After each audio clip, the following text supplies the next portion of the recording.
Hello नमस्कार दोस्तों, welcome to my YouTube channel exam Adhyayan. अभी आज संविधान सभा के बारे में देख रहे हैं। ये मध्य प्रदेश प्रशासनिक परीक्षा प्री के दृष्टिकोण से रहेगा। हालांकि इसमें जो फैक्ट रहेंगे वो मुख्य परीक्षा में बहुत भूमिका निभाएंगे। तो संविधान सभा की मांग के बारे में देखो, ये मांग संविधान सभा होती क्या है। सबसे पहले तो क्वेश्चन यही रहता है। तो किसी निश्चित समय पर एक पर्टिकुलर टाइम होता है और जिस पर किसी देश का संविधान का निर्माण करने वाला एक निकाय होती है, एक संस्था बनाई जाती है। और ये जिस देश में भी संविधान सभा का गठन हुआ है वहाँ पर ये संविधान सभा बनाई गई है। ये पहली बार भारत में नहीं हो रहा था ऐसा। जहाँ पर भी जिस देशों में संविधान को बनना था वहाँ पर संविधान सभा पहले बनाई गई थी। तो इसकी अपन क्या बोल सकते हैं कि किसी निश्चित समय पर किसी देश के संविधान का निर्माण करने वाला निकाय होता है। अब बात आती है संविधान क्या होता है। देखो, संविधान किसी देश का एक सर्वोच्च डॉक्यूमेंट दस्तावेज होता है जिसमें नियम कानून आदेश ये सब लिखे रहते हैं। तो इसी के आधार पर उस देश का शासन प्रशासन चलाया जाता है। तो क्या बोल सकते हैं कि नियम कानून और आदेशों का ऐसा समूह होता है जिनसे किसी देश के शासन और प्रशासन को चलाया जाता है। अब इसकी क्रोनोलॉजी पढ़ लेते हैं, इसकी पृष्ठभूमि के बारे में देख लेते हैं पहले कि जो 1895 की बात थी तो बाल गंगाधर तिलक थे। इन्होंने एक स्वराज बिल लेकर के आए थे और स्वराज बिल में इन्होंने व्यक्तिगत रूप से अपनी राय रखी थी और संविधान सभा बनाने की मांग इन्होंने अपनी व्यक्तिगत राय रखी थी संविधान सभा बनाने के लिए। कौन सी 1895 तिलक के स्वराज बिल में। फिर 1922 की बारे बात आती है।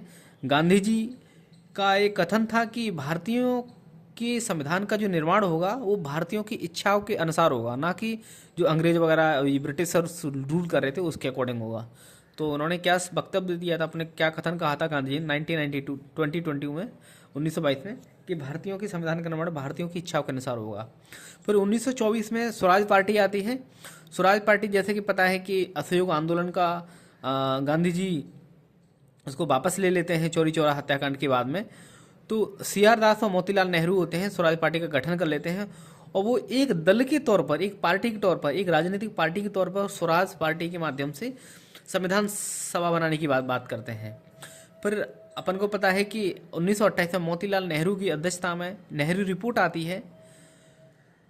मोतीलाल नेहरू जवाहरलाल नेहरू के पिताजी थे।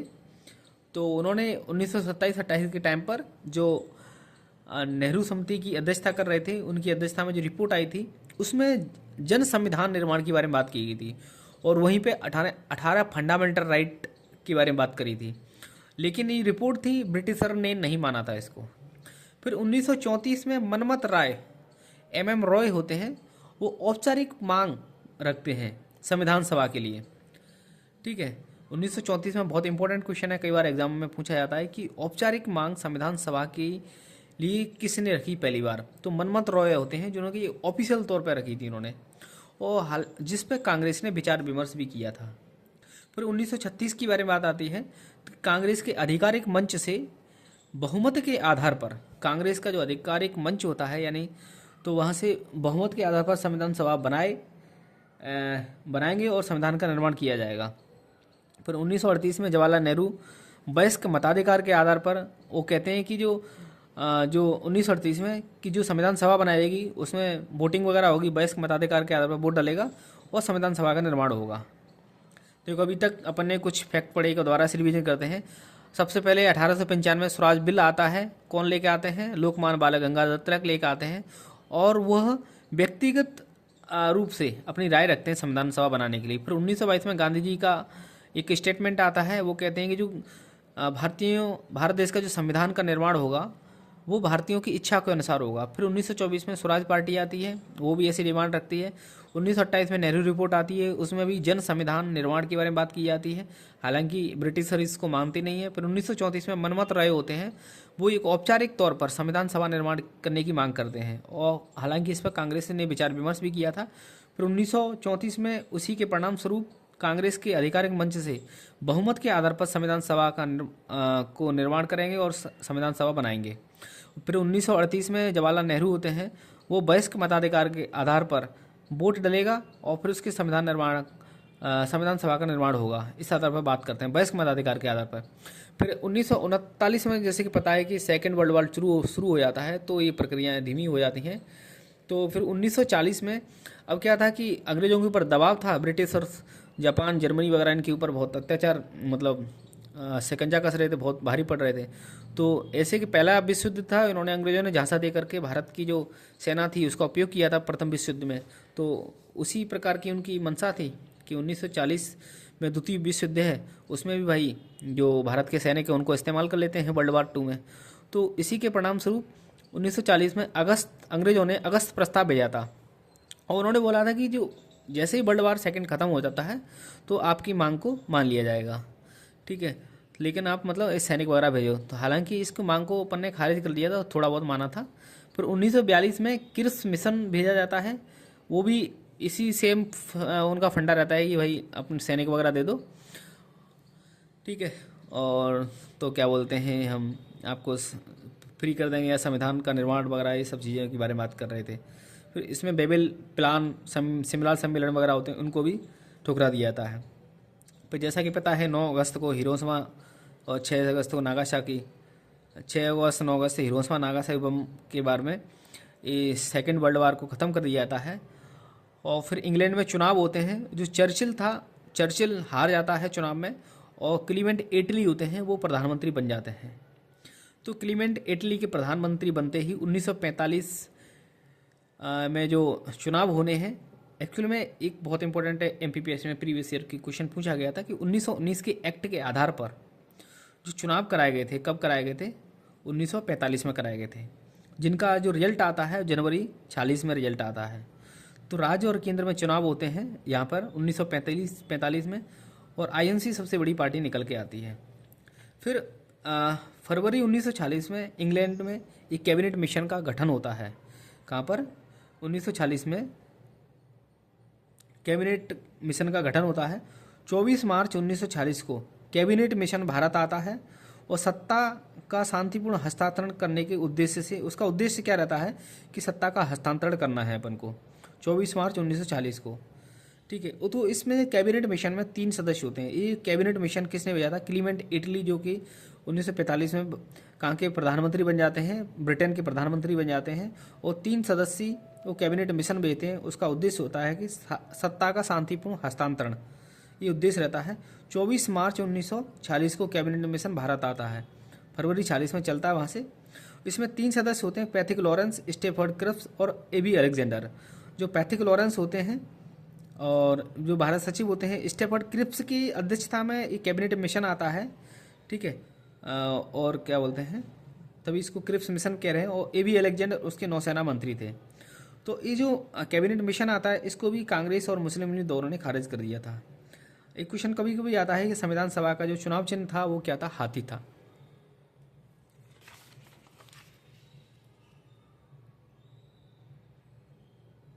अगला देखते हैं। अब आती है ये चुनाव वगैरह हो जाते हैं और कैबिनेट मिशन भी आ जाता है 1946 में, 24 मार्च 1946 को। फिर 16 मई 1946 को प्रस्ताव रखा जाता है ये कैबिनेट मिशन के द्वारा ही। तो इसमें 3 लक्ष्य के बारे में बात की जाती है कि भाई जो भारत है उसको भारत संघ में 3 विषय होंगे, मतलब 3 टाइप के ऐसे एरिया होते हैं। एक तो रहती है ब्रिटिश प्रांत, जिसको अपन 3 श्रेणियों में बांट देते हैं, और एक रियासतें होती हैं जो कि ऑलमोस्ट 562 ऑफिशियल तौर पर मिलती हैं अपनी हिंदी ग्रंथ अकादमी के माध्यम से बात करें तो, और कहीं कहीं 565 भी मिलती हैं। तो इनको रियासतों को बोला गया था, इधर आप इसको निर्णय दिया गया था कि मतलब इन पे ही छोड़ दिया गया था, छूट दी गई थी स्वच्छ रूप से कि जहाँ पर भी आपकी मर्जी हो, आप भारत में रहना चाहते भारत में रह लो, पाकिस्तान में रहना चाहे पाकिस्तान में रह लो, चाहे फिर क्या बोलते हैं आप स्वतंत्र अलग से अपना देश बना तो वहाँ भी रहता। हालांकि इस टाइम पाकिस्तान की मांग कहीं नहीं होती है, ठीक है, ये कैबिनेट मिशन वगैरह में।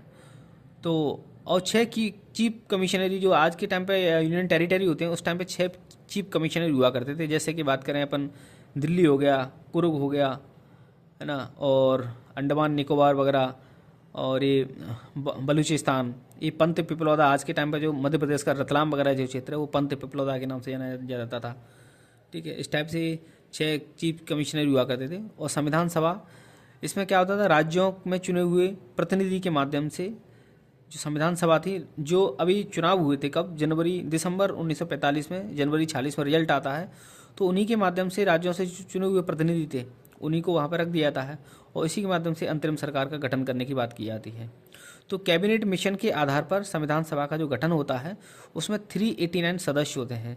तो जो देसी रियासतें राजा रजवाड़े वगैरह होते हैं वहाँ से 93 जो सीटें होती हैं, मतलब 93 जो सीटें होती हैं उनका चुनाव होता है। वो चुनाव नहीं होता, सॉरी, उनको मनोनीत किया जाता है। जो राजा रजवाड़े होते हैं वहाँ से सिर्फ चुनाव के बारे में बात की जाती है। तो 93 में से अपन 296 सीटें 93 घटा दें तो 296 बचती हैं। 6 चीफ कमिश्नरी में से 4 चीफ कमिश्नरी सीट बना दी हैं, 4 सीटें बना दी जाती हैं, 4 जगह पर चुनाव होते हैं। और प्रांतों में कितना 292 सीटों पर चुनाव होते हैं। और ये चुनाव अप्रत्यक्ष रूप से होते हैं। ब्रिटिश प्रांत के प्रतिनिधि इस सिंगल ट्रांसफरेबल जो वोट होता है प्रोपोर्शनल रिप्रेजेंटेटिव आनुपातिक प्रतिनिधित्व पद्धति के माध्यम से एकल संक्रमणिक मत पद्धति के द्वारा, इसका आधार सांप्रदायिक होता है। तो इसमें जो चुनाव होते हैं जुलाई 1946 में, परिणाम अगस्त 46 में आता है। तो 240 सीटों में बात करें तो 213 जो सीटें होती हैं वो सामान्य के लिए, और मुसलमानों के लिए बात की जाती है तो 79 है सीटें। और पंजाब में सिख होते हैं उनकी 4 सीटों का विभाजन किया था। इनका जो सीटों का विभाजन हो रहा है किस टाइप से हो रहा है कि 213 सीटें सामान्य कोई भी लड़ सकता है। और मुसलमान के लिए जो सीटें, देखो अपन को पता है 1909 में पार्लियामेंट्री रिफॉर्म्स आता है, वहाँ पे मुसलमानों के लिए अलग से रिजर्वेशन दे दिया जाता है। तो फिर पंजाब में सिख वगैरह इनके लिए रिजर्वेशन दे दिया जाता है। तो पार्लियामेंट्री रिफॉर्म्स को भी अपन सांप्रदायिक अधिनियम कहते हैं, क्योंकि उसमें मुसलमान वगैरह इनके लिए अलग से आरक्षण दे दिया था। तो सांप्रदायिक आधार भी लिखा है, ठीक है। और उसके बाद में पहली बैठक होती है दिल्ली में, और वहीं पे डिसाइड किया गया था ये जो संविधान सभा होगी इसका जो अध्यक्ष और उपाध्यक्ष का चुनाव होगा यहीं पे। और जो अध्यक्ष होगा वही राष्ट्रपति होगा, और जो उपाध्यक्ष अध्यक्ष बनेगा वो आगे जाके राष्ट्रपति बनेगा। तो अंतरिम सरकार की जो स्थापना होती है जवाहरलाल नेहरू की उपाध्यक्षता में होती है। जवाहरलाल नेहरू अंतरिम सरकार की स्थापना हो रही है तब कौन होते हैं? उपाध्यक्ष होते हैं। बहुत इंपॉर्टेंट बात होती है, और अस्थायी तौर पर होते हैं ये। फिर जुलाई अगस्त में ये चुनाव होते हैं, ठीक है। जुलाई में चुनाव होते हैं, अगस्त में इनका रिजल्ट आता है। इसमें 10 दल भाग लेते हैं। कांग्रेस 208 सीटों पर लड़ रही होती है, सॉरी जीती है। मुस्लिम लीग होती है वो 73 सीटों पर जीतती है। और स्वतंत्र जो इंडिपेंडेंट रहते हैं वो लोग 8 पार्टियों पर जीते हैं। ये एक यूनियनिस्ट पार्टी होती है एक, और यूनियनिस्ट मुस्लिम पार्टी एक होती है, और यूनियनिस्ट अनुसूचित जाति एक जीतती है, कम्युनिस्ट एक जीती है, सिख होती हैं जो गैर कांग्रेसी एक जीती है, अनुसूचित जाति परिसंघ एक जीती है, कृषक प्रजा एक जीती है। सबसे इम्पोर्टेंट जो हिंदू महासभा होती है उसको एक भी सीट नहीं मिलती उस दौरान। तो इसी समय बेबिल ने जुलाई 1946 को जो उस टाइम पे BN राव साहब थे जो उनको संविधान सलाहकार बनाने के लिए बात कही थी। और जो BN राव थे उस दौरान जो म्यांमार का जो संविधान था उसका निर्माण कर रहे थे वो। तो उन्होंने उसको बोला था कि ये जो BN राव साहब थे उनका पूरा नाम बेनेगल नरसिंहमन राव होता है। तो उनको सुझाव दिया गया था आप पहला जो ड्राफ्ट है संविधान का उसको तैयार कर दीजिएगा, ठीक है। तो यहाँ पे बात चलती है, आगे आके अपन देखेंगे। तो उनको सलाहकार भी बना दिया जाता है। तो चीफ कमिश्नरी के जो 4 प्रांतों के प्रतिनिधि होते हैं वो कौन कौन से होते हैं? दिल्ली, अजमेर, मारवाड़, कुर्ग और ब्रिटिश बलूचिस्तान। दिल्ली से जो चुन के आते हैं देशबंधु गुप्त चुन के आते हैं, और अजमेर और मारवाड़ से मुकुट बिहारी लाल भार्गव चुन के आते हैं, और कुर्ग से जो CM पुनाचा जो आगे आकर के मध्य प्रदेश के राज्यपाल भी बनते हैं।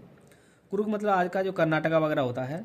और ब्रिटिश बलूचिस्तान से SB नवाब मोहम्मद खान जोगेजई होते हैं। ये SB नवाब मोहम्मद खान जोगेजई होता है, इनका आगे जाके विरोध किया जाता है, तो ये इंपॉर्टेंट हो जाते हैं। और आगे जाके अपन बात करते हैं 6 दिसंबर 1946 के बारे में बात आ जाती है।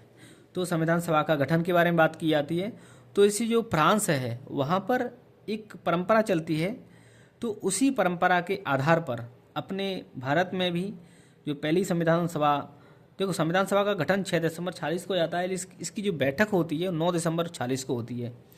तो जो फ्रांस में जो परंपरा चलती है उसके हिसाब से सबसे जो वृद्ध व्यक्ति होता है उसको अस्थायी तौर पर अध्यक्ष बना दिया जाता है, और वो अध्यक्ष सचिदानंद सिन्हा बनते हैं जो कि बिहार से निर्वाचित होकर के आते हैं। देखो फ्रेंच परंपरा से दिल्ली में 207 सदस्य बैठे थे इस बैठक में। 11:30 बजे का टाइम था। उस टाइम पे जो कार्रवाई का संचालन कर रहे थे JB कृपलानी थे, और जो सच्चिदानंद सिन्हा को अध्यक्ष की जो सीट पे बिठाने के लिए लेके आते हैं कृपलानी जी लेके आते हैं, ठीक है। और इसको बिठाने का जो प्रस्ताव भी दिया था किसको बनाने के लिए, एक कृपलानी ने दिया था। अब उस दौरान जैसे संविधान सभा की पहली बैठक होती 9 दिसंबर 46 को, ये इंपॉर्टेंट कई बार एग्जाम में पूछ लिया जाता है कि कौन कौन से देशों ने शुभकामनाएं भेजी थी। यूएसए, चीन और ऑस्ट्रेलिया ने अपने भारत देश को शुभकामनाएं भेजी थी कि भाई आप कांग्रेचुलेशन, आप संविधान सभा का गठन हो गया आपका और पहली बैठक भी हो रही है आपकी। तो एक कवि की कविता भी पढ़ते हैं, अल्लामा इकबाल की, और इसमें जो मनोनीत होते हैं, अब देखो सच्चिदानंद सिन्हा कहते हैं कि भाई मैं वृद्ध आदमी हूँ तो मुझे एक सपोर्ट के लिए एक व्यक्ति चाहिए, तो उन्होंने मनोनीत किया था एक अस्थायी अध्यक्ष को अपने साथ में, जो कि मध्य प्रदेश के जबलपुर से थे और एंग्लो इंडियन सदस्य रहे हैं, फ्रैंक एंथोनी रहे हैं। और इसके बाद में जो खान अब्दुल गफ्फार खान थे, इनको सीमांत गांधी भी बोलते हैं, इन्होंने आपत्ति प्रमाण पत्र पढ़ा था किसके संबंध में, एसबी नवाब मोहम्मद खान जोगेजई के बारे में, कि भाई इस व्यक्ति को शामिल मत करो, ये मतलब ये लुढ़कना लोटा वगैरह ऐसा कुछ है, मतलब क्योंकि ये पाकिस्तान सपोर्टर उस टाइप की बातें चल रही थी उस दौरान। तो सीमांत गांधी ने किसका सपोर्ट विरोध किया था, एसबी नवाब मोहम्मद खान जोगेजई, जो कि ब्रिटिश बलूचिस्तान से चुन के आए थे। पहली बैठक हो जाती 9 दिसंबर 46 को। अब दूसरी बैठक होती 10 दिसंबर 1946 को, जिसमें स्थायी सभापति के चुनाव की विधि का निर्माण होना था। देखो 9 दिसंबर 46 को फ्रेंच की परंपरा की विधि से अस्थायी तौर पर जो चुनाव होना था, अस्थायी तौर पर अध्यक्ष सच्चिदानंद सिन्हा को बना दिया जाता है। 3 देश ने शुभकामनाएं भेजी हैं, यूएसए, चीन, ऑस्ट्रेलिया ने, ठीक है। उसके बाद में 10 दिसंबर 1946 को दूसरी बैठक होती है और इसमें एक विधि का निर्धारण के बारे में बात की है। देखो स्थायी सभापति के चुनाव के बारे में बात करना, तो इसकी विधि का निर्धारण के बारे में बात की जाती है।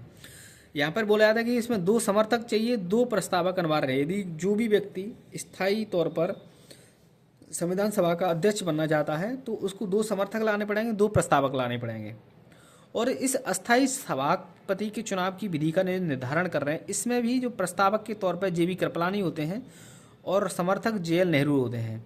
और जेबी कृपलानी साहब ने बोला था कि अगले दिन 2 बजे तक, यानी 10 तारीख को उन्होंने बोला था, और 11 तारीख को जो 2 बजे का टाइम होता है, 11 दिसंबर को 2 बजे तक जो भी हमको 2 समर्थक 2 प्रस्तावक ला करके दे देगा वो मान लिया जाएगा इसमें कि भाई इलेक्शन में खड़ा है, किसके में, अध्यक्ष के तौर पे।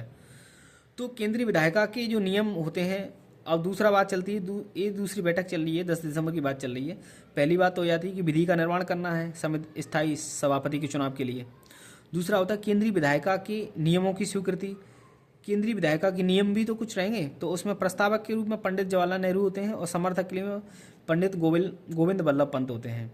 फिर इसमें जो विधान परिषद के बारे में बात की जाती है, तो वर्तमान विधान परिषद का जो कार्यालय संगठन को मंजूरी के बारे में बात की जाती है। यहाँ पर प्रस्तावक भी जवाहरलाल नेहरू होते हैं।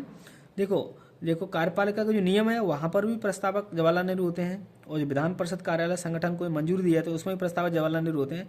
यहाँ पर जो पहले केंद्रीय विधायिका के नियम वगैरह होते हैं, वहाँ पर जो समर्थक होते हैं पंडित गोविंद वल्लभ पंत होते हैं, यहाँ पर आसफ अली होते हैं।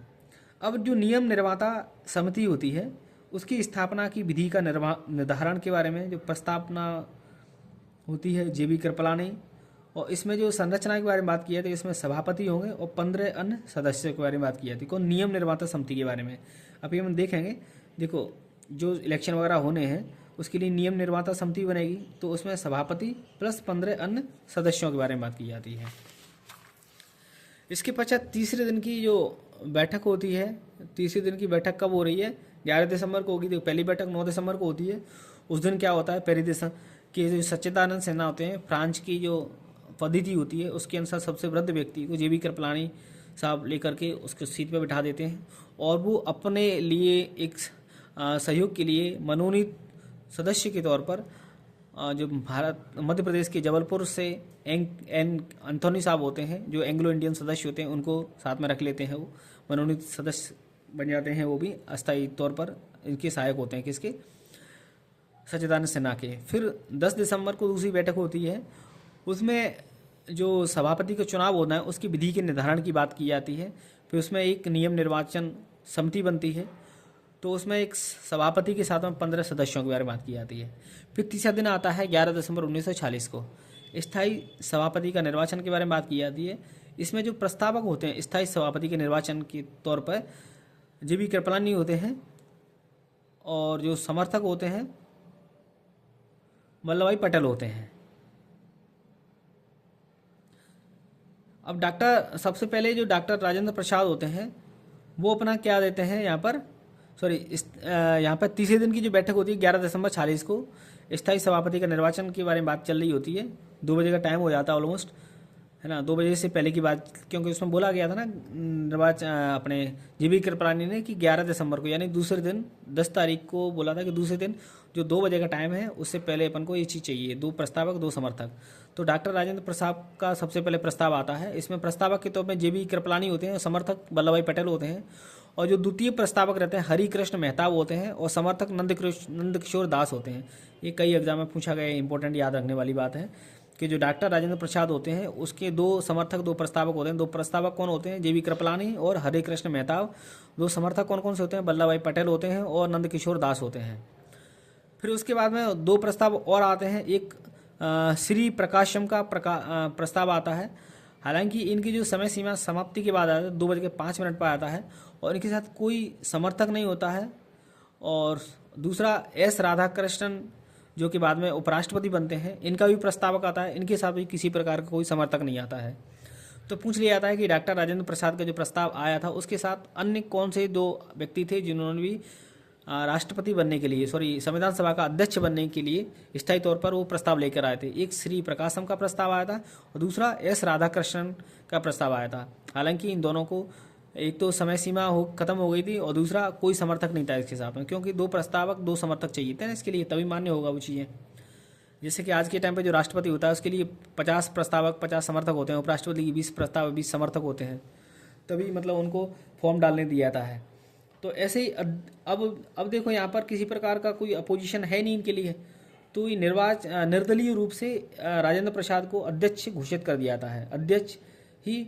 और उसी टाइम पे निर्धारित हो जाता है कि जो अध्यक्ष रहेगा वही आगे जाके राष्ट्रपति होगा। तो सभापति को बधाई देने वाला प्रथम वक्ता जो एस राधाकृष्णन थे, जो खुद चुनाव लड़ने की प्रयास कर रहे थे, हालांकि इनके पास कोई समर्थक नहीं था, तो इन्होंने ही सबसे पहले बधाई दी थी इनको, किनको, राष्ट्रपति को, जैसे ही राजेंद्र प्रसाद राष्ट्रपति बनते हैं। और सभापति को बधाई देने वाला एकमात्र जो महिला होती है श्रीमती सरोजिनी नायडू होती हैं। अब आती है संविधान सभा की पहली समिति, नियम निर्मात्री जो समिति होती है, इसका निर्वाचन किया गया। इसमें पहले बता दिया था कि भाई जो नियम निर्वाचन समिति होगी संविधान सभा की, भाई संविधान सभा चलाने के लिए कुछ नियम वगैरह तो बनाने पड़ेंगे, तो इसके लिए समिति बनाई जाएगी।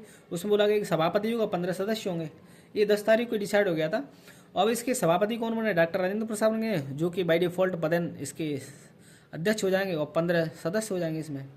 तो आचार्य कृपलानी और मौलाना अब्दुल कलाम आज़ाद ने डॉक्टर राजेंद्र प्रसाद को सम्मानपूर्वक सभापति की जो आसन होता है उस पर बिठा दिया था। अब चौथा दिन आता है 12 दिसंबर को। नेहरू जी ने उद्देश्य प्रस्ताव को रखने की अनुमति मांगी थी। डॉक्टर राजेंद्र प्रसाद ने कहा कि आज नहीं, इसको अगले दिन रखते हैं। तो उस दिन 12 दिसंबर को जो 3 देशों ने बधाई दी थी, जैसे ही अपना संविधान सभा का जिस दिन बैठक होती पहले 9 दिसंबर को, अब इन्होंने बोला आज कोई काम वाम तो है नहीं, तो कम से कम जो जिन देशों ने अपन को बधाई दी उनको धन्यवाद ही भेजें। तो यूएसए, चीन, ऑस्ट्रेलिया को उन्होंने जो चौथा दिन होता है वो बधाई भेजी थी। अब 5वां दिन होता है, उसकी बैठक 13 दिसंबर 1946 को होती है। एक एग्जाम में पूछा गया था कि जो प्रस्ताव आया था, उद्देश्य प्रस्ताव आया था, वो कौन सी बैठक में आया था। तो यहाँ से क्लियर होता है कि 5वीं बैठक थी, वो 13 दिसंबर 1946 को होती है। जो उद्देश्य प्रस्ताव होता है उसमें 8 अनुच्छेदों के बारे में बात की जाती है। इसका जो प्रस्ताव होता है वो जवाहरलाल नेहरू लेके आते हैं और समर्थक इसका पुरुषोत्तम दास टंडन कर रहे होते हैं। और जवाहरलाल नेहरू ने उसी टाइम में भाषण देते हैं और रिपब्लिक शब्द का पहली बार जिक्र करते हैं। रिपब्लिक मतलब गणतंत्र होता है, और इसमें न्यायपालिका के बारे में कुछ नहीं बोला था, सिर्फ रिपब्लिक के बारे में ऐसा शब्द पहली बार इस्तेमाल जवाहरलाल नेहरू ने पहली भाषण में दिया था अपने में। लेकिन जो उद्देश्य प्रस्ताव लेके आते हैं इसमें 8 अनुच्छेदों के बारे में बात की जाती है। इसका विरोध करते हैं एक डॉक्टर बाबा साहब भीमराव अम्बेडकर करते हैं और एक कांग्रेस के ही एम जयकर साहब करते हैं। इन्होंने बोला कि भाई ये तुरंत ऐसी क्या जल्दी है कि अपन को उद्देश्य प्रस्ताव तुरंत पारित करना चाहिए, इस पर थोड़ा डिबेट वगैरह तो होना चाहिए। तो यही बात बोली थी कि अभी भाई मुस्लिम लीग वगैरह भी नहीं है यहाँ पर अपने इसमें, देसी जो रियासत वगैरह वो भी नहीं है, ठीक है। इसमें कुछ संशोधन वगैरह भी होना था, डिबेट हो जाना है, तो उसके बाद में इसको उद्देश्य प्रस्ताव को पारित करा लिया जाएगा। तो 9 दिसंबर से 23 दिसंबर तक ये अपना जो पहला सत्र चलता है। तो 21 दिसंबर 1946 को जब ये सत्र का अंतिम टाइम आता है, तो जो उद्देश्य प्रस्ताव होता है उसके विचार को आगामी सत्र के लिए स्थगित कर दिया जाता है। 21 दिसंबर को जो प्रस्ताव था, जिसको 13 दिसंबर को जवाहरलाल नेहरू ने रखा था, उसका विरोध कर दिया था डॉक्टर बाबा साहब अम्बेडकर ने और एम.आर. जयकर ने। कारण दे दिया था कि भाई तुरंत विरोध इसका पारित नहीं होना चाहिए, क्योंकि इस पर डिबेट वगैरह होना चाहिए। फिर लास्ट टाइम जिस सेशन का चल रहा होता है 21 दिसंबर 46 को इसको स्थगित कर दिया जाता है और बोला जाता है कि आगे जो सत्र होगा, आगामी सत्र, उसमें तब तक चर्चा कर लेंगे, जान लेंगे और इसको अपन पारित कर देंगे। और ये जो बात चल रही है यहाँ तक, तो हैदराबाद जो प्रिंसिपल स्टेट थी उसने कभी भी संविधान सभा में भाग नहीं लिया, शामिल नहीं हुई थी। अब बात करते हैं दूसरा सत्र शुरुआत होता है 20 जनवरी से 25 जनवरी तक। तो जो बैठक होती है इसकी 22 जनवरी 47 को जैसी बैठक होती है इसकी उद्देश्य प्रस्ताव पर, और बहस समाप्त हो जाती है।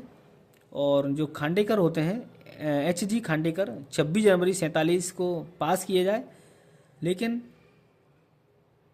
मतलब जो H.G. खांडेकर कहते हैं कि भाई 26 जनवरी को, आज 22 जनवरी हो रही है, 22 जनवरी की जगह अपन इसको 26 जनवरी को कर लेंगे, 4 दिन को जाएंगे तो बढ़िया नहीं रहेगा। क्योंकि अपन को 26 जनवरी 1929 को लाहौर में अपन ने स्वतंत्रता बनाने की घोषणा की थी कि हम उस दिन स्वतंत्रता दिवस मनाएंगे।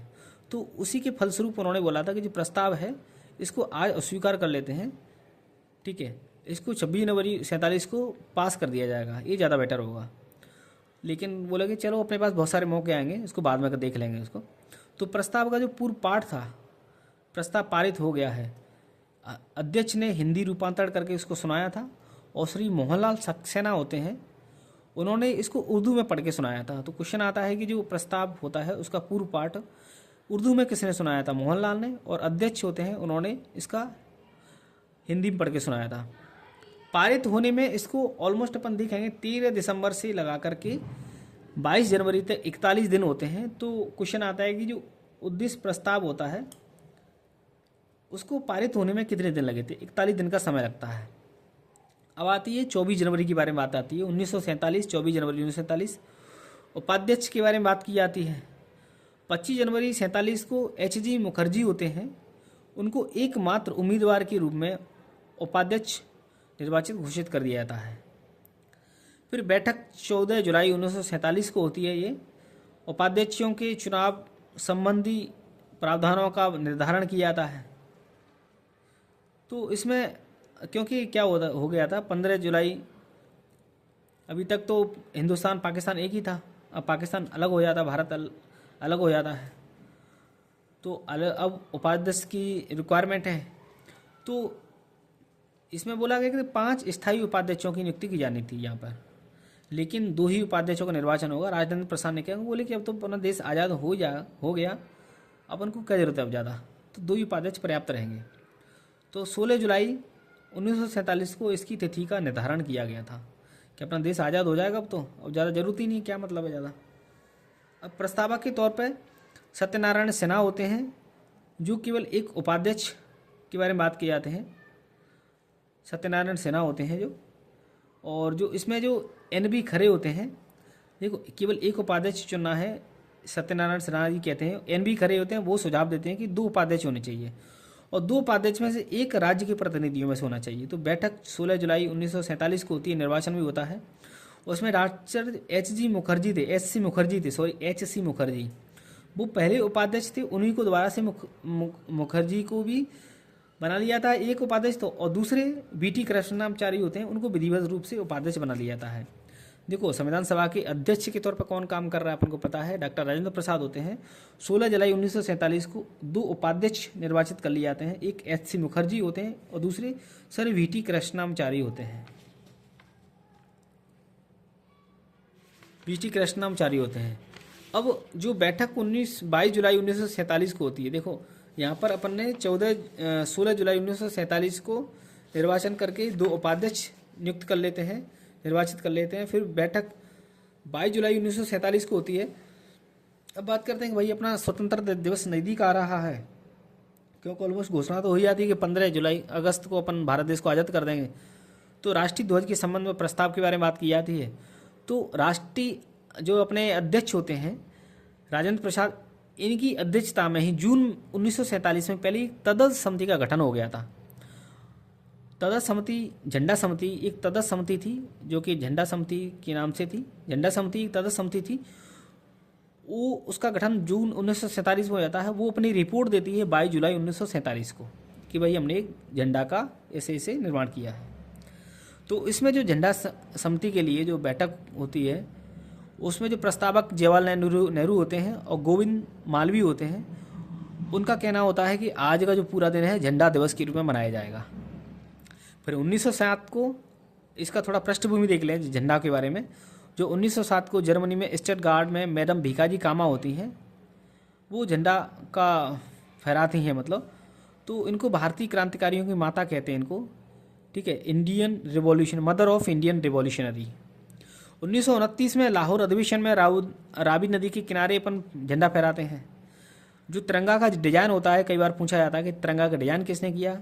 पिंगली वेंकैया ने तिरंगा का डिज़ाइन करते हैं। और झंडा जो गीत होता है विजय विश्व तिरंगा प्यारा, श्यामलाल गुप्त ने गाया है। और आगे जाके नवीन जिंदल झंडा कोड आता है कि भाई झंडा फहराना वगैरह, इसमें सब चीज़ें बातें लिखी जाती हैं। और जो सभा में जो RK सिद्धवा वगैरह होते हैं वो कहते हैं कि जो पहला राष्ट्रीय ध्वज था स्वराज ध्वज 1906 में कलकत्ता में आयोजित भारतीय राष्ट्रीय कांग्रेस अधिवेशन होता है, उसमें स्वर्गीय दादा भाई नौरोजी ने फहराया था, वो कहते हैं। ठीक है, देखो 1906 में कांग्रेस की जो राष्ट्रीय अध्यक्ष अधिवेशन होता है, कौन से 1906 में, तो दादा भाई नौरोजी ने, इनको वयोवृद्ध भी कहते हैं दादा भाई नौरोजी को, इन्होंने फहराया था। 1907 में जर्मनी में स्टटगार्ट में मैडम भीकाजी कामा ने झंडा को फहराती हैं वो। और मदर ऑफ इंडियन रिवॉल्यूशनरी, ये भारतीय क्रांतिकारियों की माता कहते हैं। 1929 में लाहौर अधिवेशन में रावी नदी के किनारे झंडा फहराया जाता है। तिरंगा का डिजाइन तो पिंगली वेंकैया करते हैं। अब बैठक 14, अब आज़ादी का दिन आ जाता है 15 अगस्त की रात्रि को, 15 अगस्त की रात्रि को आज़ाद होना अपने देश को। तो रात्रि 11 बजे 1947 को, 14-15 अगस्त रात्रि 11 बजे 1947 में पहली बार रात्रि में 11 बजे सभा का आयोजन करने की बात की गई थी। तो डॉक्टर राजेंद्र प्रसाद इसका संबोधन करते हैं। सुचिता कृपलानी होती हैं जो कि JP जो कृपलानी होते हैं उनकी वाइफ होती हैं। इन्होंने वंदे मातरम का पहला छंद गाया था। और पंडित जवाहरलाल नेहरू ने अपने जो प्रसिद्ध भाषण होता है उनका, नियति के साथ मिलन, इस भाषण को देते हैं वो। और सदस्यों के द्वारा प्रतिज्ञा लेते हैं, रात के 12 बज जाते हैं। फिर उसके बाद प्रतिज्ञा ली जाती है। और इस प्रतिज्ञा में जो प्रस्तावक होते हैं जवाहरलाल नेहरू होते हैं, समर्थक खली कुंजमा रहते हैं। भारत और उसकी प्रतिज्ञा क्या होती है कि भारत और उसकी जनता की सेवा करेंगे और मानवता के व्यापक हित के प्रति समर्पण की प्रतिज्ञा करते हैं। क्या बोले, भारत और उसकी जनता की सेवा और मानवता के व्यापक हित के प्रति समर्पण की प्रतिज्ञा ली जाती है।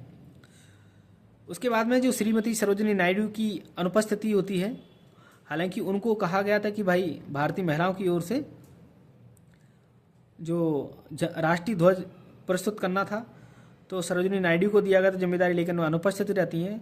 तो भारतीय महिलाओं की ओर से श्रीमती हंसा मेहता होती हैं, वो राष्ट्रीय ध्वज का प्रस्तुत करती हैं। देखो 2 महिलाएं यहाँ पे, एक तो सुचिता कृपलानी होती हैं जो वंदे मातरम का गीत का पहला छंद गाती हैं। सुचित और सरोजिनी नायडू की अनुपस्थिति में हंसा मेहता होती हैं, राष्ट्रीय ध्वज प्रस्तुत करती हैं। ये बात चल रही है जब अपना देश आज़ाद हो गया 12 बजे के बाद में। तो सुचिता कृपलानी ने, देखो सुचिता कृपलानी वंदे मातरम का पहला छंद भी गाते हैं। और सुचिता कृपलानी सारे जहाँ से अच्छा हिंदुस्तान हमारा, इसकी जो पहली कुछ पंक्तियाँ होती हैं उनको गाती हैं। और जनगण मन अधिनायक जय, इसकी पहली पंक्तियाँ का एक गायन करके सभा को ये खत्म हो जाती है। उसके बाद में भारत स्वतंत्रता अधिनियम के द्वारा अपना देश एक संप्रभु निकाय बन जाता है। यहाँ पर विधायिका के तौर पर ये संसदीय काम कर रही हैं। इसमें जो सीटें होती हैं, क्योंकि कुछ सीटें पाकिस्तान में चली जाती हैं, 389 में से अपने पास 299 सीटें बचती हैं। 200 इसमें 70 होती हैं जो राजा रजवाड़ा से आती हैं। और 229 जो सीटें होती हैं वो जो चुन के आते हैं, मतलब ब्रिटिश प्रांत वगैरह होते हैं वहाँ से आती हैं। अब बैठक होती है 29 अगस्त 1947 को बैठक होती है। इसमें मसौदा समिति की स्थापना के बारे में बात की जाती है। मसौदा समिति की स्थापना होती है 29 अगस्त 1947 को। इसकी जांच के लिए समिति बनती है। तो प्रस्तावक के तौर पर सत्यनारायण सिन्हा 7 सदस्यीय समिति के बारे में बात की जाती है। और इस जो मसौदा समिति की जो पहली बैठक होती है 30 अगस्त 1947 को होती है। यहाँ पर कुछ 3 लोगों के बारे में जिक्र किया जाता है कि जो AP पट्टानी होते हैं, वो बोलते हैं कि यह जो समिति होती है संविधान का मसौदा तैयार करने में संविधान सलाहकार की सहायता करेगी। जो BN राव होते हैं संविधान सलाहकार होते हैं, बोले कि उनकी सहायता करेगी। RK सिधवा होते हैं, RK सिधवा वो बोलेंगे 3 व्यक्तियों की जगह पे 3 व्यक्तियों को एक समिति पर्याप्त होगी। मतलब 7 सदस्य इसमें ज़्यादा हो जाएंगे, 3 व्यक्ति इसमें बहुत रहेंगे। तजामुल हुसैन होते हैं, वो कहते हैं कि श्री जो सत्यनारायण सिन्हा हो रहे हैं, जो प्रस्ताव दिया है उन्होंने, इनका हम विरोध करते हैं कि ये जो समिति गठन हो रही है इस समय इसका कोई काम नहीं है, ठीक है, तो ये गलत है मतलब। और निजामुद्दीन जो तजामुल हुसैन होते हैं प्रारूप समिति के कार्य का ये एक तरह से विरोध करते हैं। अक्टूबर 1947 में BN राव होते हैं, उसको जो पहला प्रारूप देंगे। और फरवरी 1948 में प्रारूप समिति पर पहली बार संविधान जो प्रारूप समिति है संविधान सभा में पहली बार रखी जाएगी 1948 में, फरवरी 1948 में। इसमें 3 पाठन होंगे किसके, तभी ये जो प्रारूप समिति है इसके 3 पाठन होते हैं और तभी अंतिम रूप लेता है ये। अब संविधान सभा के जो विधानमंडल के तौर पर अध्यक्ष होते हैं GV मावलंकर को चुन लिया जाता है। देखो जो लोकसभा रहती है उसका नाम लोकसभा 1955 में जाकर के पड़ता है। इसको पहले हाउस ऑफ द पीपल ही कह रहे थे अपन। 15 अगस्त 1947 से 26 जनवरी 1985 तक जो डोमिनियन विधायिका है उसी के तौर पर अपना काम करते हैं। अब संविधान सभा जो एक दिन क्या करती है, संविधान सभा के रूप में काम करते हैं और एक दिन विधानमंडल के तौर पर। तो 25 नवंबर 1949 की बात थी। यहाँ पर अपन को 2 साल 11 माह 18 दिन हो जाते हैं। तो जो अम्बेडकर साहब होते हैं वो संविधान सभा ने मतलब इसका विवरण देते हैं कि संविधान सभा ने कुल 11 सत्र हैं इसमें संविधान निर्माण हेतु आयोजन किए हैं। 11 सत्रों में संविधान सभा की कुल 165 बैठक हुई हैं। जो पहला प्रारूप BN राव साहब ने दिया था उसमें 165 बैठक हुई हैं और संविधान के प्रारूप पर विचार करने में 114 दिन व्यतीत हुए। देखो इंपॉर्टेंट है, इसमें भी एक और कन्फ्यूजन आएगा कि संविधान की जो प्रारूप है उस पर विचार करने में 114 दिन लगते हैं और 11 सत्रों में संविधान सभा की कुल 165 बैठक होती हैं, 165 दिन बैठक होती हैं, 11 सत्र हो जाते हैं तो। और संविधान सभा का जो प्रारूप है उस पर विचार करने में 114 दिन व्यतीत होते हैं। और उसके बाद में एक और जहाँ पे बात करी जाती है कि जो संविधान सभा का जो मसौदा तैयार करने में प्रारूप समिति की 141 दिनों तक बैठक हुई है। यानी बैठक कितनी हुई है, 141 दिनों तक इसको मसौदा को तैयार करने में, और विचार करने में 114 दिन लगते हैं। ये दोनों फ़र्क हैं। मतलब देखो विचार करने में 114 दिन लग रहे हैं, लेकिन जो बैठक होती है मसौदा तैयार करने में प्रारूप समिति की उसमें 141 दिन लगते हैं। BN राव के द्वारा जो तैयार किया गया प्रारूप था उसमें 243 अनुच्छेद और 13 अनुसूचियाँ शामिल थीं। प्रारूप समिति में जो संविधान होता है उसमें 395 अनुच्छेद 8 अनुसूचियाँ होती हैं। प्रस्तुत संविधान की कुल संख्या जो संशोधन दिए गए थे जो संविधान में करने के लिए 7,635 होते हैं और इस पर लगभग 2500 पर लगभग चर्चा होती है। और नजीरुद्दीन अहमद होते हैं प्रारूप समिति को ड्राफ्टिंग कमेटी कहते हैं, अपवहन समिति कहते हैं, बेकार की समिति कहते हैं लोग। बैठक 26 नवंबर 1949 को होती है। इसी दिन अपन विधि दिवस के रूप में मनाते हैं। 2015 तक जो 26 नवंबर होता है उसको विधि दिवस के रूप में मनाते आ रहे थे, लेकिन 2015 के बाद में जो 26 नवंबर का दिन होता है उसको संविधान दिवस के रूप में मना रहे हैं अपन। तो संविधान को संविधान सभा के द्वारा पारित कर लिया जाता है और इसमें 16 अनुच्छेद होते हैं, उनको 26 नवंबर 1949 के दिन ही पारित कर दिया था, लागू कर दिया जाता है। जैसे नागरिकता से संबंधित, चुनाव आयोग से संबंधित, राष्ट्रपति वगैरह इनसे संबंधित उसको उसी दिन लागू कर दिया जाता है। तो संविधान को बनाने में लगभग 2 साल 11 महीने 18 दिन का समय लगता है और लगभग 63,96,729 रुपये का खर्चा आता है। और संविधान सभा की अंतिम जो बैठक होती है 24 जनवरी 1950 को होती है। संविधान सभा की अंतिम बैठक, संविधान सभा की अंतिम बैठक कब होती है? 24 जनवरी 1950 को। तो इसमें जो अब राष्ट्रपति का चुनाव होना है, तो राष्ट्रपति के चुनाव के लिए जो प्रस्तावक होता है पंडित जवाहरलाल नेहरू होते हैं, समर्थक होते हैं सरदार वल्लभ भाई पटेल होते हैं। अनुच्छेद 380 के तहत राष्ट्रपति निर्विरोध रूप से चुन लिए जाते हैं डॉक्टर राजेंद्र प्रसाद को। और उसी दिन जो जनगण मन गान होता है अपने देश का, उसको भी आज ग्रहण कर लिया जाता है। और वंदे मातरम होता है, उसको भी आज ले लिया जाता है, मतलब 24 जनवरी 1950 के दिन ही। जो जनगण मन होता है 1913 में गीतांजलि में प्रकाशित व पहली बार 1911 में दिल्ली दरबार में गाया जाता है, जब राजधानी कलकत्ता से दिल्ली ट्रांसफ़र होती है। और इसका जो टाइम पीरियड होता है 52 सेकंड होता है, और इसका शॉर्ट टाइम पीरियड होता है 20 सेकंड का होता है। जनगण मन का जो एक विधिवत जो टाइम पीरियड होता है 52 सेकंड होता है, शॉर्ट रूप से गाना है उसको 20 सेकंड में गा लेते हैं। और जनगण मन को अपन मॉर्निंग सॉन्ग कहते हैं। इसका जो इंग्लिश ट्रांसलेशन था 1919 में रविंद्रनाथ टैगोर ने ही किया था। जनगण मन के बारे में कुछ बातें हैं, जिसको 1913 में गीतांजलि में प्रकाशित, तो वो पहली बार 1911 में दिल्ली दरबार में ये गाया गया था। और 52 सेकंड में ये गाते हैं, लेकिन शॉर्ट टाइम पीरियड के लिए कहीं कुछ इमरजेंसी वगैरह के टाइम पीरियड पे 20 सेकंड में इसको गा लेते हैं। और पहली मॉर्निंग सॉन्ग भी कहते हैं। और इंग्लिश का ट्रांसलेशन 1919 में टैगोर साहब ने किया था। अब बात करते हैं गीत के बारे में। वंदे मातरम में 65 सेकंड में इसको गाते हैं, ठीक है। और बंकिम चंद्र चट्टोपाध्याय होते हैं, आनंद मंच से लिया गया ये। अब इसकी जो घोषणा होती है, राष्ट्रपति का चुनाव हो जाता है, डॉक्टर राजेंद्र प्रसाद राष्ट्रपति बन जाते हैं। इसकी जो घोषणा होती है HB अयंगर होते हैं, जो संविधान सभा के सचिव होते हैं, वो घोषणा कर देते हैं कि भाई अपने भारत देश के जो राष्ट्रपति हैं 24 जनवरी 1950 को निर्विरोध रूप से डॉक्टर राजेंद्र प्रसाद को बना दिया जाता है। अब इस पे जो बात करते हैं, जो संविधान पे 284 लोगों ने हस्ताक्षर किए हैं, इसमें 8 महिला शामिल होती हैं। मूल रूप से इंग्लिश में होता है ओरिजिनल, और जो हिंदी में रहता है ओरिजिनल रूप से रविशंकर शुक्ल, गौर सेठ, गोविंद दास, इन्होंने इसको किया था कि भाई इसको हिंदी में भी रखना चाहिए। और जिसका पब्लिश किया गया था, इंग्लिश में प्रिंट किया गया था पब्लिश। इस पर सिग्नेचर के बारे में बात आती है, तो नेहरू को कहीं जाना था, पंडित जवाहरलाल नेहरू जी को, जो भारत देश के प्रथम प्रधानमंत्री होते, तो उन्होंने जल्दी में सबसे ऊपर ही साइन कर दिए थे और सबसे पहले कर दिए थे। लेकिन सबसे पहले साइन कर सबसे ऊपर ही कर दिए थे, तो जगह नहीं बच रही होती है, और सबसे लास्ट में अध्यक्ष करते हैं, तो बिल्कुल मतलब छोटे से में सबसे ऊपर साइन करते हैं। तो सबसे पहले साइन कौन करते हैं? नेहरू करते हैं, और सबसे लास्ट में राजेंद्र प्रसाद करते हैं।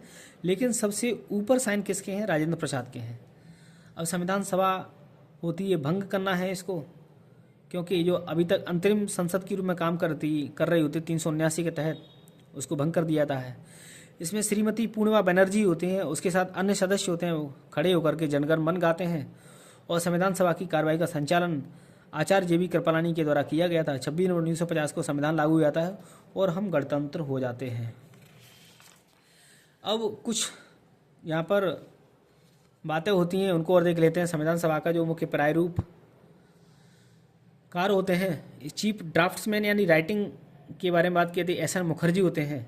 ड्राफ्ट के लिए मतलब उसको ड्राफ्टिंग करने के काम तो डॉक्टर बाबा साहब भीमराव अम्बेडकर होते हैं, लेकिन उसको राइटिंग में एक प्रॉपर लिखना है, तो बहुत अच्छी राइटिंग थी। सुलेख थे, इटालिक श्रेणी में लिखने वाले, अंग्रेजी में प्रेम बिहारी नारायण रायजादा लिखते हैं, और जिसको हिंदी में सुलेखित करते हैं जो बसंत कृष्ण वैद्य करते हैं। यही अभी कुछ समय पहले एक विवाद का मुद्दा था। कुछ लोग थे जो कि अज्ञानी टाइप के रहते हैं, वो बोलते हैं कि जो ड्राफ्ट किया था प्रेम बिहारी नारायण रायजादा करते हैं, फलाना ठिकाना जी। वो नहीं भाई, इसकी ये जो लिखा पढ़ी हो रही है, कलकत्ता की जो समिति संस्था होती है वो कर रही थी। इसमें SN मुखर्जी के अंतर्गत ये काम चलते हैं। लेकिन जो मुख्य तौर पर जो निर्माण के बारे में बात की जाती है, डॉक्टर बाबा साहब भीमराव अम्बेडकर के अंतर्गत की हो जाती है, अध्यक्षता में जो प्रारूप समिति करती है, वो उसके सलाहकार BN राव साहब होते हैं। और हिंदी के प्रमुख जो राइटिंग की जाती है, बसंत कृष्ण वैद्य करते हैं। इंग्लिश में कौन के प्रेम बिहारी नारायण रायजादा करते हैं। अब जैसे कि जो अपना प्रस्तावना होती है, या इसमें जो चित्र वगैरह, सजावट वगैरह, सौंदर्यीकरण का काम होता है, नंदलाल बोस और मध्य प्रदेश के जबलपुर से एक व्यवहार राम मनोहर सिन्हा होते हैं, वो इसमें करते हैं। संविधान निर्माण का यहाँ पर एक कंक्लूजन टाइप का देख लेते हैं। संविधान निर्माण के लिए जो समय लगा है अपन को 2 साल 11 में 18 दिन, यानी 26 नवंबर 1949 को अपना संविधान का निर्माण कंप्लीट हो जाता है। तो उस टाइम ड्यूरेशन तक अपन इसका टाइम काउंट करते हैं तो 2 साल 11 में 18 दिन हो जाते हैं। लेकिन संविधान का जो कुल समय होता है, क्योंकि अपन को पता है लास्ट बैठक अपनी 24 जनवरी 1950 को होती है, तो उस दिन तक जो टाइम पीरियड होता है अपना 9 दिसंबर 1940 से 24 जनवरी 1950 तक गिनते हैं, तो 3 साल 1 माह 16 दिन होते हैं। देखो दोनों अलग अलग हैं। संविधान सभा का जो कुल समय होता है 3 वर्ष 1 माह 16 दिन होता है। लेकिन संविधान निर्माण का जो समय होता है 2 साल 11 माह 18 दिन होता है। जल्दी जल्दी में पूछ लिया संविधान सभा का कुल समय कितना होता है, तो लोग 2 साल 11 में 18 दिन लिख के आ जाएंगे। लेकिन 2 साल 11 में 18 दिन वो संविधान निर्माण का समय है। लेकिन संविधान सभा का कुल समय बात की जाती है तो 9 दिसंबर 1940 से 24 जनवरी 1950 तक बात चलती है। और ये 3 साल 1 माह 18 दिन 16 दिन होता है। सॉरी, गलत बोल रहा हूँ मैं। 3 वर्ष 1 माह 16 दिन। इसमें जो खर्चा भी देखा था अपन ने कि 63,96,729 यानी 64 लाख के समथिंग होता है। इसकी जो आलोचक 3 लोग आलोचक होते हैं ड्राफ्टिंग कमेटी के जो नराजुद्दीन अहमद होते हैं, ड्राफ्टिंग समिति बोलते हैं, और ग्रैनविल ऑस्टिन होते हैं, वो बोलते हैं कि एक देश की एक पार्टी ने अपना ये अलग अलग बना लिया है। और लॉर्ड विस्काउंट बोलते हैं ये हिंदुओं की सभा है। देखो जो वाचन होता है ड्राफ्टिंग कमेटी का, उसमें 3 टाइप के वाचन होते हैं। स्टार्टिंग बोल दिया था कि भाई 3 वाचन होंगे इसके। प्रथम वाचन 4 नवंबर 48 से लगा करके 9 नवंबर 1948 तक 5 दिन तक चलता है। दूसरा वाचन होता है 15 नवंबर 48 से 17 अक्टूबर 1949 तक, ऑलमोस्ट 1 साल तक चलता है, 11 माह तक चलता है। इसमें 7,653 संशोधन प्रस्तुत किए गए थे, जिनमें से 2,500 के समथिंग पर इसमें चर्चा होती है। और तृतीय जो वाचन होता है 14 नवंबर 1949 से 26 नवंबर 1949 तक, और इसका जो लास्ट सेशन होता है और 26 नवंबर को ही अपन को पता है कि जो इसके 16 अनुच्छेद हैं उनको लागू भी कर दिया जाता है, और यहीं पे अपन को संविधान निर्माण का कार्य पूरा कर लिया जाता है 26 नवंबर को ही। जो तृतीय वाचन होता है इसमें जो पहला सत्र होता है, सत्रों के बारे में बात कर लें तो 12 सत्र होते हैं इसमें टोटल, क्योंकि निर्माण के लिए तो संविधान निर्माण तक के 11 सत्र होते हैं, लेकिन संविधान सभा के कितने 12 सत्र होते हैं। ठीक है, क्योंकि अपना जो संविधान का निर्माण होता है 26 नवंबर 1949 को, लेकिन लास्ट सत्र एक और होता है ना, जो कि 20 तारीख से लगा करके 24 जनवरी तक चलता है, 20 जनवरी से 24 जनवरी तक चलता है, 12 सत्र होता है। तो पहला सत्र तो सबको पता है कि 9 दिसंबर से 23 दिसंबर तक चलता है। दूसरा सत्र होता है तो 20 जनवरी से 25 जनवरी तक, इसमें उद्देश्य प्रस्ताव वगैरह पारित किया जाता है। जो 11वां सत्र होता है 14 नवंबर से 26 नवंबर को, इसमें अपना संविधान सभा का निर्माण किया जाता है। 26 नवंबर को अपना संविधान बन जाता है, ठीक है, पारित हो जाता है। और 12वां सत्र होता है 24 नवंबर 1950 को, राष्ट्रपति का निर्वाचन, राष्ट्रगान है ना, राष्ट्रगीत, इसको सबको स्वीकार किया जाता है। और फिर डॉक्टर भीमराव अम्बेडकर साहब the constitution as settled by the assembly be passed, इस नाम का प्रस्ताव पेश करते हैं। देखो कई बार क्वेश्चन पूछ लिया जाता है, जो संविधान सभा में अपना जो कॉन्स्टिट्यूशन पास हुआ था वो किस नाम से प्रस्ताव आया था, the constitution as settled by the assembly be passed, इस नाम से प्रस्ताव को पारित करते हैं वो। अब इसके बारे में कुछ समितियां हैं, जैसे कि बात कर लेते हैं प्रारूप समिति के बारे में। प्रारूप समिति जो होती है अपनी, इसका गठन 29 अगस्त 1947 को करते हैं। 7 सदस्यीय समिति होती है, बहुत इंपॉर्टेंट होती है। 29 अगस्त 47 को गठन होता है। 7 सदस्यीय, डॉक्टर भीमराव अम्बेडकर इनके अध्यक्ष होते हैं, और इनके अतिरिक्त 6 अन्य सदस्य होते हैं जो कि पूछ लिए जाते हैं। डॉक्टर अलादी कृष्ण स्वामी अय्यर, डॉक्टर अलादी कृष्ण स्वामी अय्यर और एन गोपाल स्वामी अयंगर और के एम मुंशी एकमात्र इस समिति में कांग्रेस के सदस्य होते हैं। और सैयद मोहम्मद सादुल्ला और BL मित्र होते हैं, DP खेतान होते हैं। हालांकि DL मित्र स्वास्थ्य का कारण देकर के इस्तीफा दे देते हैं इस समिति से, और N माधवराव इनकी जगह पर आ जाते हैं।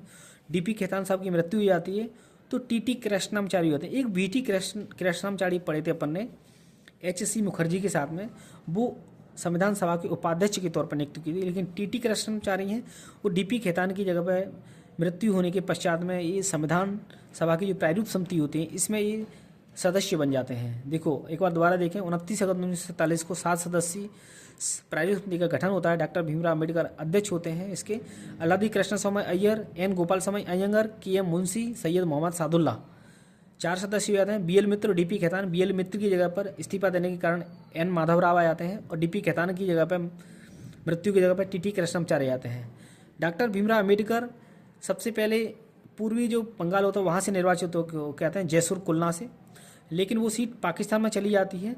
तो नेहरू ने बॉम्बे स्टेट की जो पुणे सीट थी जहाँ से एम आर जयकर अपन समझ रहे हैं ना, जो सबसे पहले 13 दिसंबर 1940 को इन्होंने और डॉक्टर बाबा साहब अम्बेडकर ने जो इसका विरोध किया था, किसका, उद्देश्य प्रस्ताव का, वही है एम आर जयकर। उनसे इस्तीफा दिलवाया गया था और वहाँ से उस सीट से, जो पुणे की सीट थी, वहाँ से अम्बेडकर साहब निर्वाचित होते हैं, क्योंकि पता था कि भाई बाबा साहब भीमराव अम्बेडकर के बिना ये संविधान सभा अधूरी है, तो इनका निर्वाचन बहुत आवश्यक है।